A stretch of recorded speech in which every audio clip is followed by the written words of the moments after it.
તો આજે દેશભરમાં મોકડ્રીલનું આયોજન છે। આ સાથે જ ગુજરાતમાં પણ અલગ અલગ વિસ્તારમાં મોકડ્રીલ યોજાશે।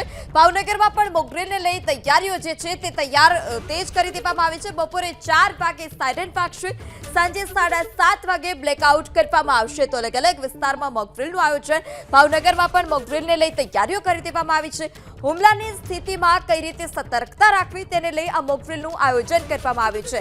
યુદ્ધ જેવી સ્થિતિમાં કેવા પ્રકારના પગલાં લેવા તે તમામ માહિતી લોકો સુધી પહોંચી શકે તે દિશામાં તૈયારી। હર્ષદ પટેલ છે તે જોડાયા છે, તેમની સાથે વાત કરશું। સાહેબ, આજે કેવા પ્રકારનો કાર્યક્રમ છે તે ભાવનગરની અંદર રાખવામાં આવ્યો છે?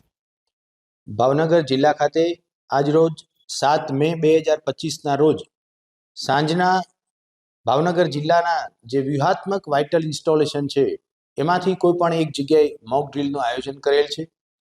આ મોક ડ્રીલ દરમિયાન જો કોઈ રિયલ યુદ્ધ જેવી પરિસ્થિતિ ઊભી થાય છે અથવા તો કોઈ એન્ટી સોશિયલ, એન્ટી નેશનલ હુમલો થાય છે, એવા સંજોગોમાં આ વાઇટલ ઇન્સ્ટોલેશનમાં શું સાવધાની બરતવી જોઈએ, સિક્યોરિટી એજન્સી તરીકે પોલીસનો શું રિસ્પોન્ડ રહેશે અને કલેક્ટર કચેરી ખાતેની જે સંબંધિત એજન્સી છે એમનો શું રોલ છે, એ મુજબની તૈયારીના ભાગરૂપે આજે સાંજે મોક ડ્રીલ યોજાવાની છે।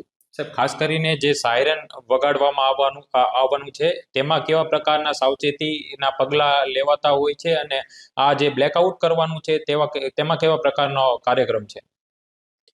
જ્યારે યુદ્ધ જેવી કોઈ પરિસ્થિતિ ઊભી થાય અને ખૂબ મોટી વિશાળ સંખ્યામાં નાગરિકોને સતેજ કરવાના થાય અથવા કોઈ એક જગ્યાએ મૂવ કરવાના થાય, આ પ્રકારની પરિસ્થિતિ ઊભી થાય તો એની મોક ડ્રીલના ભાગ સ્વરૂપે આજરોજ ભાવનગર શહેર અને જિલ્લાના તમામ ટાઉન પ્લેસ અને ગામડાઓમાં સાંજે 7:45 વાગે 2 મિનિટ માટે એક સાયરન વાગવામાં આવશે, જે ખાસ કરી ફાયર બ્રિગેડના વાહનો, પોલીસના વાહનો વગેરે મારફતે સાયરન 2 મિનિટ માટે વાગશે।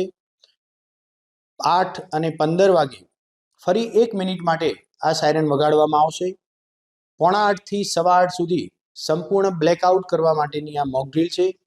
મીડિયાના માધ્યમથી ભાવનગર શહેર અને જિલ્લાના તમામ નાગરિકોને અનુરોધ કરવાનો કે 7:45 થી 8:15ની વચ્ચે આપની તમામ પ્રકારની લાઇટ બંધ કરી આ બ્લેકઆઉટની મોક ડ્રીલ છે એમાં સહયોગ આપશો। મોક ડ્રીલ કરવાનો મુખ્ય આશય એ છે કે લોકો આ પ્રકારની જો કોઈ ભવિષ્યમાં પરિસ્થિતિ ઊભી થાય તો એના માટે સતેજ રહે અને એને તૈયારીના ભાગરૂપે છે। ખાસ એ પણ જણાવવાનું ભાવનગર શહેર અને જિલ્લાના નાગરિકોને કે કોઈ પણ પ્રકારની અફવાઓથી ગભરાશો નહીં, હળબડાટીમાં આવશો નહીં તથા આ અડધો કલાકનો જે સમય છે એ સમયગાળા દરમિયાન ખૂબ જ આવશ્યક ન હોય તો પોતાના વાહન લઈ બહાર નીકળવાનું પણ ટાળો, જેથી કરી આપણે આ બ્લેકઆઉટની જે મોક ડ્રીલ છે એને વધુમાં વધુ સારી રીતે સફળ બનાવી શકીએ।